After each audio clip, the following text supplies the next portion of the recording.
Welcome to Zooming In, a project of the Unpopulist. I'm Aaron Ross Powell. For a certain sort of social conservative, Viktor Orban's Hungary is the North Star, the realization of fantasies about how social liberalism can be done away with and trad living elevated to primacy, if only the power of a committed executive were turned to that task. On today's episode, I'm joined by Robert Tracinski. He's the editor of Symposium, a journal of liberalism, and writes additional commentary at the Tracinski Letter. And he recently published an essay at the Unpopulist on Orban, DeSantis, and the conservative longing for a world where their social preferences are enforced by the state.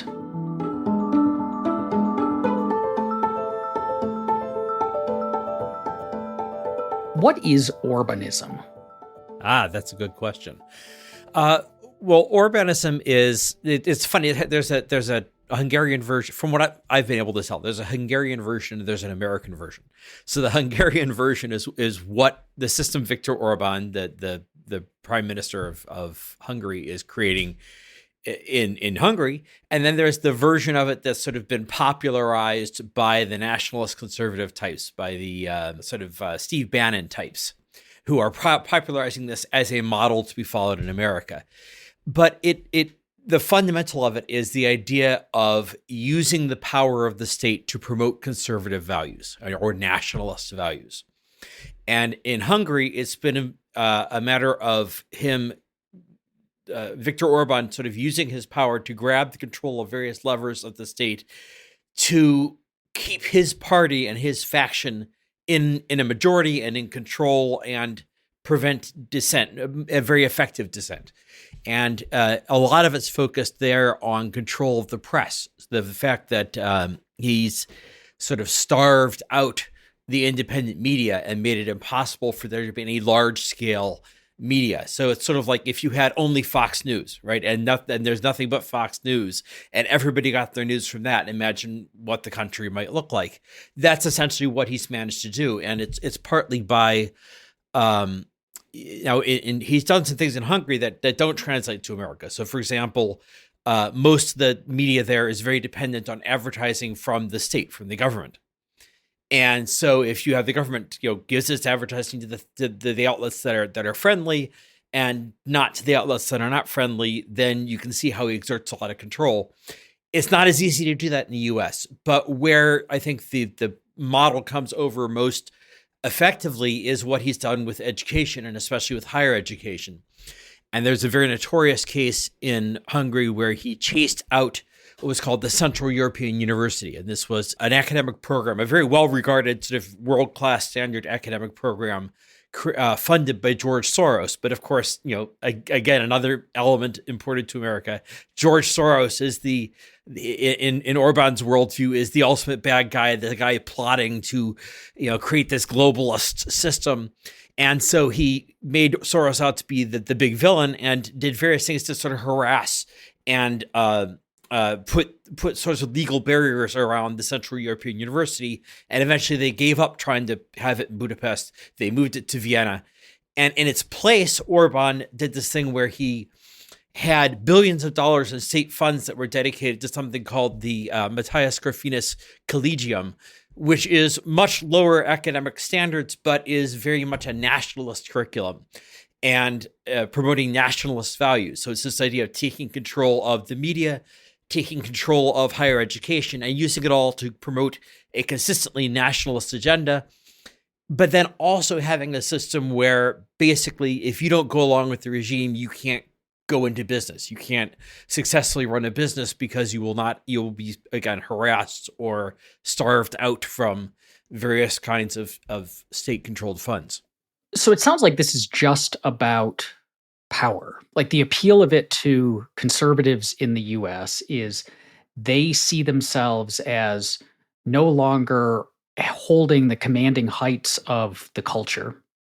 So whether that's Hollywood or that's education or that's higher education, they see those as irredeemably lefty and a threat to their values. And so is this just fantasies of we were all Reaganites and keep government small and limited when the culture was on our side, but now that it's not, we'd like to use this cudgel to establish our dominance over the culture. Right. So the version that's been imported to America is this idea we have to get comfortable using the levers of state power, not being we have to get rid of this old small government Reaganism where we're going to, have small government and we're going to have less power for government. We need to be comfortable with government having power, but we have to use that power for our conservative ends. And the basic contradiction of it is that, it's the idea that we are a small persecuted minority who's losing power. We're being overwhelmed by the rest of the culture. Therefore, let us expand the power of the state and have control over it. Well, how are you going to get control over it if you're a smaller growing minority? And I think really, if to put this in historical context, you have to think in terms of, going back to the 80s and going back to Reagan. If you remember the moral majority, right? This is Jerry Falwell's group, the moral majority. And at the time, they could actually, plausibly have some idea that, yes, we are the majority. We represent the majority view.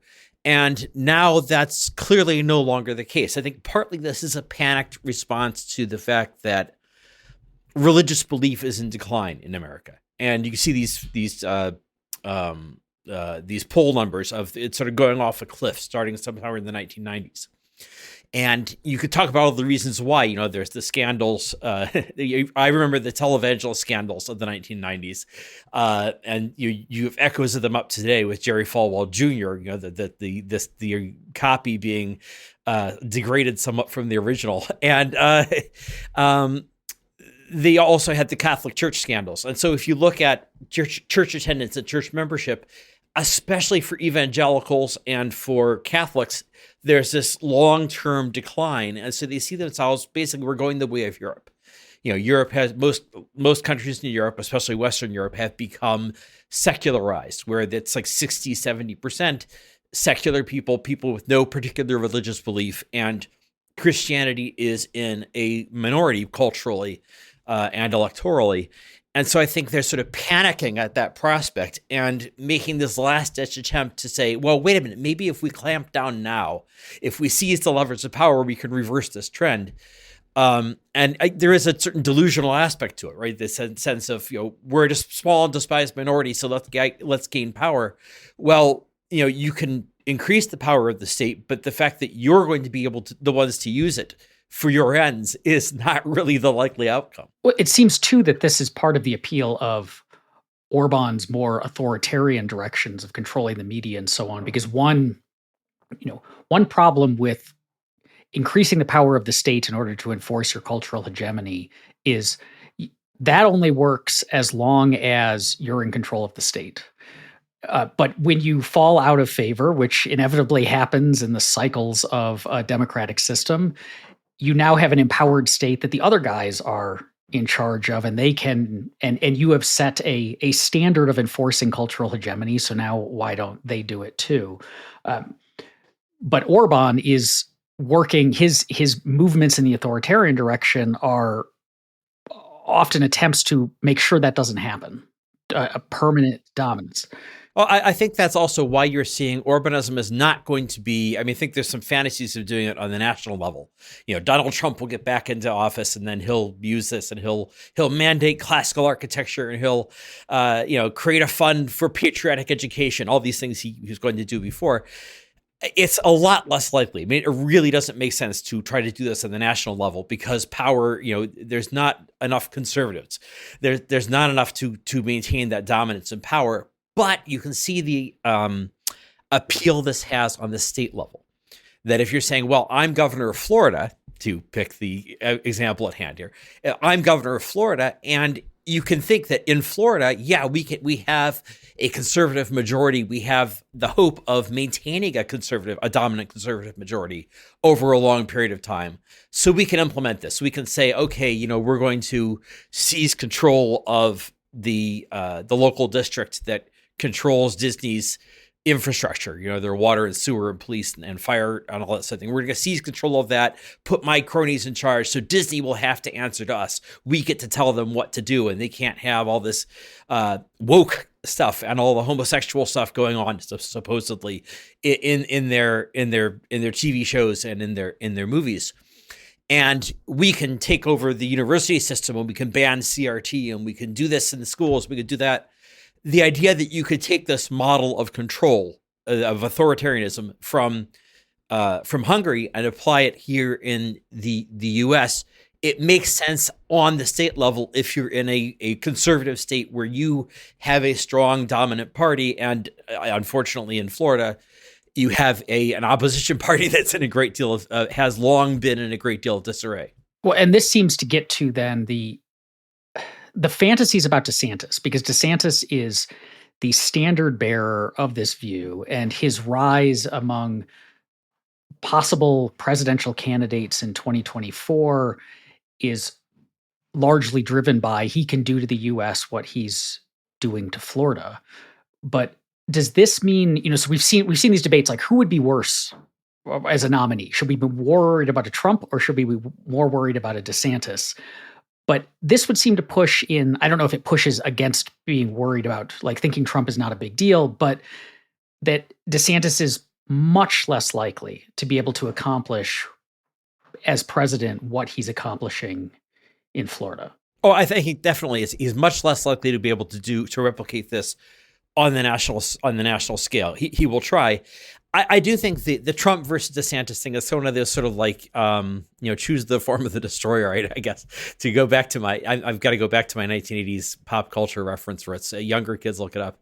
But it's this idea of, you've got two people who are both, I think, a danger to the liberal American system, to the system of a free society, of government being out of the business of dictating what you're supposed to read and what you're supposed to believe, and also respect for voting and for majority rule. And so you have two people who are both a threat to that. And the question is, well, which kind of threat is going to be worse? And I think it's a somewhat unprofitable question to ask, because I think it's enough to establish, well, they're both a threat and they're both the same kind of threat.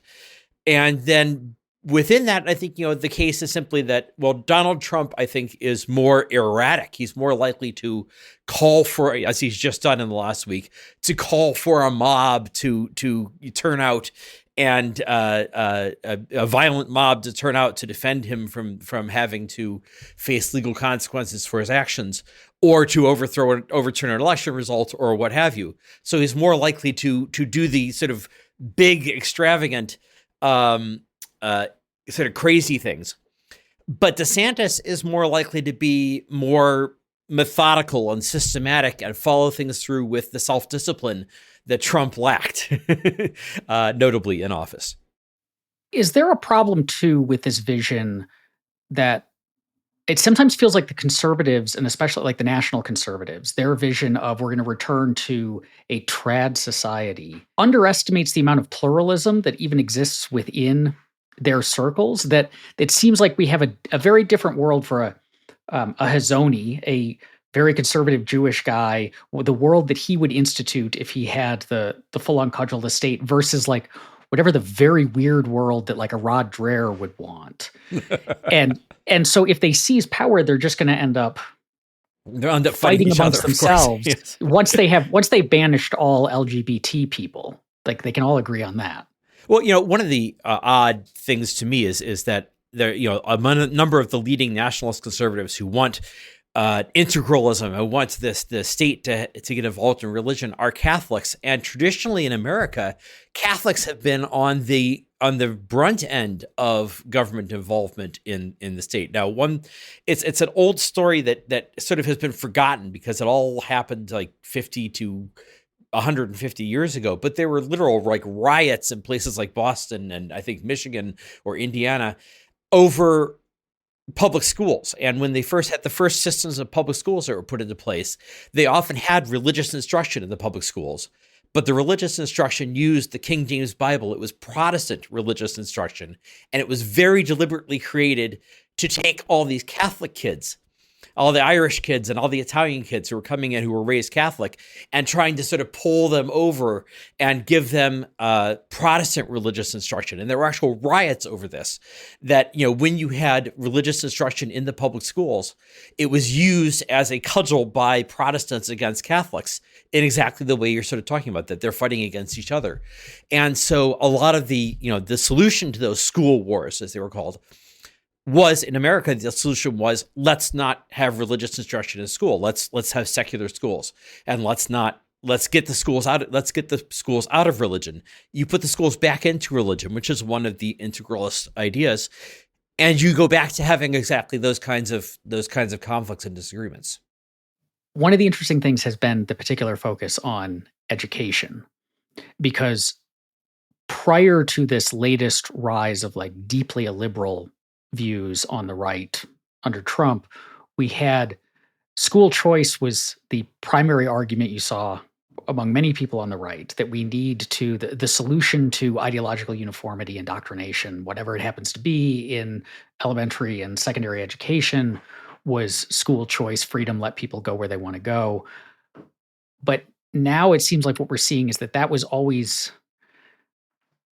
wasn't a principled position. It was more just school choice was a way for us to escape what we saw as a leftist-controlled education establishment. But now, in part due to COVID, like COVID upsetting a lot of parents and sweeping in conservative school boards, superintendents, and so on, we have an opportunity to remake public education in our image. And so even that commitment to freedom has largely disappeared. And even people who in the past were very good on educational freedom seem to be pretty silent about what DeSantis is up to. Well, I think there has been, I just saw some news about there's a bill going through in Florida for school choice.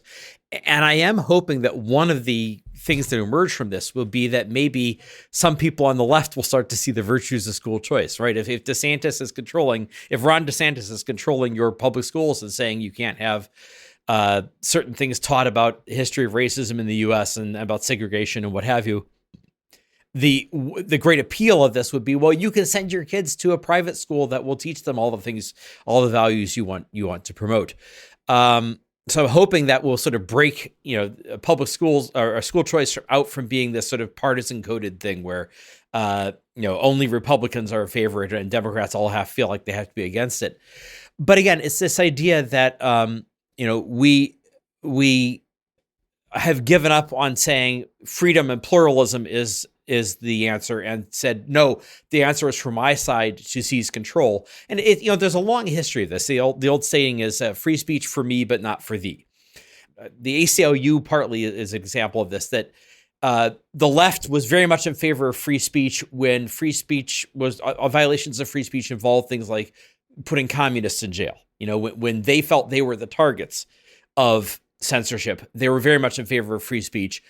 The more they control the institutions and the more that other people, people who don't share their views become the targets, the less concerned they become about censorship. And that's a long-standing trend, that, how you feel about freedom from government control depends on how much you feel that your side and people sympathetic to you are going to have control over the state. But in a pluralistic society like America, in a diverse society where nobody has, James Madison designed it this way on purpose, right? It's this, Federalist Number 10, go read it. The whole point here is he said, well, what happens if somebody gets a majority and that majority decides to run roughshod over the rights of individuals? And he says, well, the protection against that is we're going to have a country so large and so diverse, so many different interests and factions, that none of them will be big enough to get a majority and combine together to take away the rights of other people.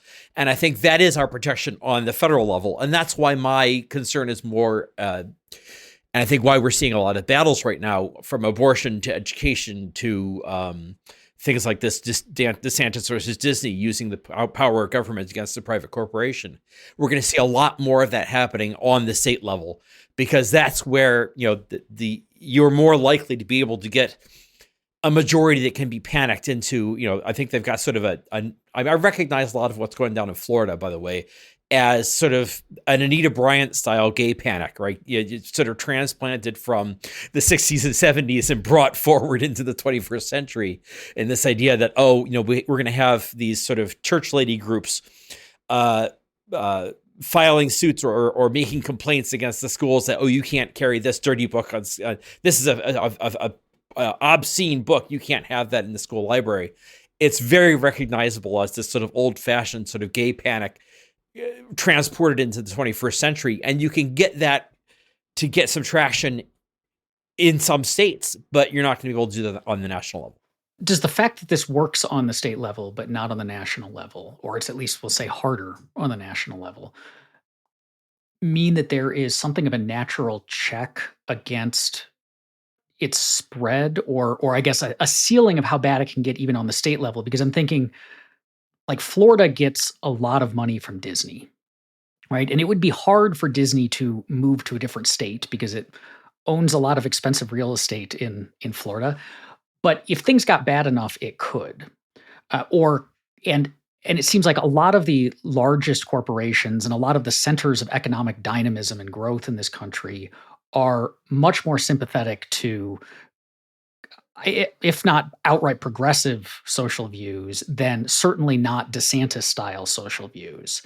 And so it seems like there are strong economic mechanisms for punishing this stuff if it gets too far out of hand. Yeah, economic, and also there's the courts too, because the interesting thing is, no one side of this debate has a monopoly on the courts. You could have, a majority in the Supreme Court, but on the lower courts, especially, there's a lot more diversity. And one of the things DeSantis has already run up against is that there's the old-fashioned Reaganites are still out there. The Reaganite conservatives are still out there. David French was arguing to me recently that he says he wants to make the case about how the Federalist Society saved America in 2020, because a lot of the rulings that went against Trump were from Federalist Society conservative judges, and the same has been true for some of the rulings. I mean, a whole bunch of DeSantis put into place this Stop Woke Act, which is supposed to prevent people from teaching critical race theory or teaching ideas he didn't like, even in private corporate training seminars. And this is scored blatantly unconstitutional. And a lot of the rulings that came against it were from old-fashioned conservative judges, Federalist Society type judges, who were still following that sort of Reaganite originalism. And it was very obvious and blatant that this was a violation. And one of the things we're talking about here is one of the techniques that somebody like DeSantis uses is he will pass a law, and this has happened in Texas. It's happened in a number of different places. The left does this too, by the way, where they control things. Is they'll pass a law at the state level that they pretty much know is going to be struck down on the federal level. It's unconstitutional. The courts are going to strike it down. But the idea is, it's like the old-fashioned messaging legislation, right? Where you propose a bill that you know is never going to pass, but you get to go back home and pander to your base back home by saying, well, I proposed this bill. And it doesn't matter that it never had any chance of getting passed. Same thing happens here. You with loud fanfare, you sign a bill to stop wokeness in your state, knowing that a large chunk of it is going to get struck down by the federal courts. But by the time that happens, that's months later, and that's those guys out there in Washington who did that, and you still have had this opportunity to pander to your base back home.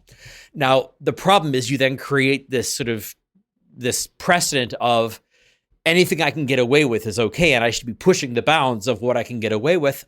And also you have somebody like DeSantis, who's clearly has his eye on higher office, has his eye on being the guy who's going to be able to appoint the judges on the federal level in the future, who would then, to the extent there is a conservative faction in the judiciary that would embrace these things, he can put them on the bench. So that's the more long-term danger. There's a point in the essay that you published at the Unpopulist that I rather liked that's related to this and the courts, where you're talking about David Azarad saying conservatives need to be comfortable basically using whatever power we can get our hands on, and then adds within the confines of the rule of law. And I like you say this is a self-contradiction because the rule of law implies the very impartiality in the use of power that he is rejecting. And that seems to speak to, I think, partly why the courts are rejecting a lot of this, but ultimately like this this fundamental problem. And so I want to ask about,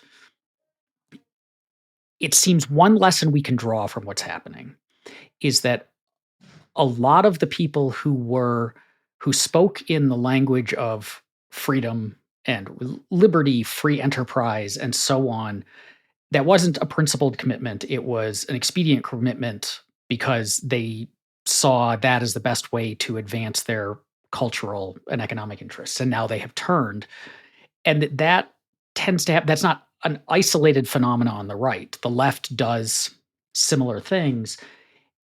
And so in that kind of environment where we see this happen, and it can, in these ways where it just runs in really awful directions, as we're seeing in Florida, what do those of us who, maybe we're in the decided minority, but have an actual principled commitment to liberalism and pluralism, even if it means people are doing weird stuff that we're not into,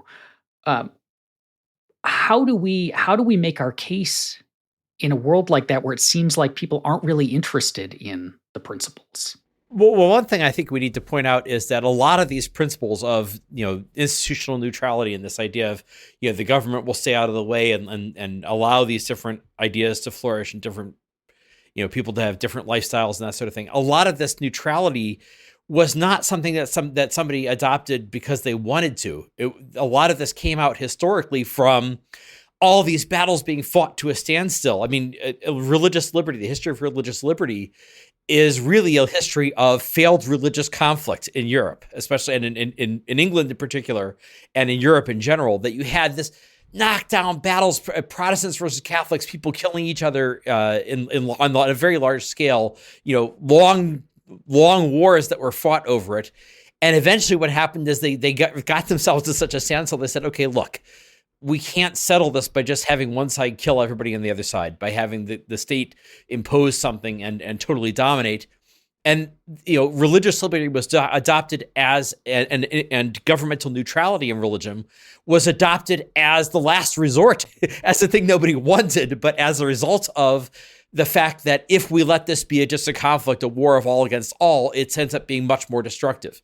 So I think that, hopefully we can arrive at a less bloody and less traumatic version of that, which is going back to James Madison. He anticipated, he created the system so that you'd have one faction trying to get its way, having to deal with, but then another faction is out there, and neither faction really can get enough of a majority, enough power to totally impose its views.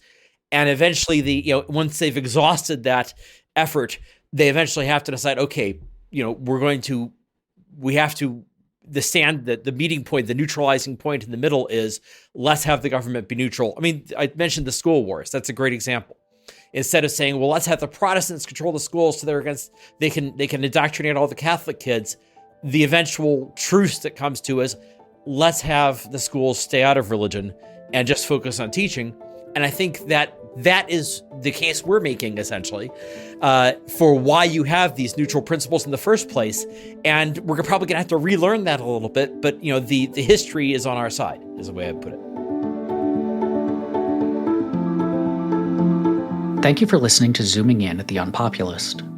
If you enjoy this show, please take a moment to review us in Apple Podcasts. And also check out Reimagining Liberty, our sister podcast, The Unpopulist, where I explore the emancipatory and cosmopolitan case for radical social, political, and economic freedom. Zooming In is produced by Landry Ayers and is a project of The Unpopulist.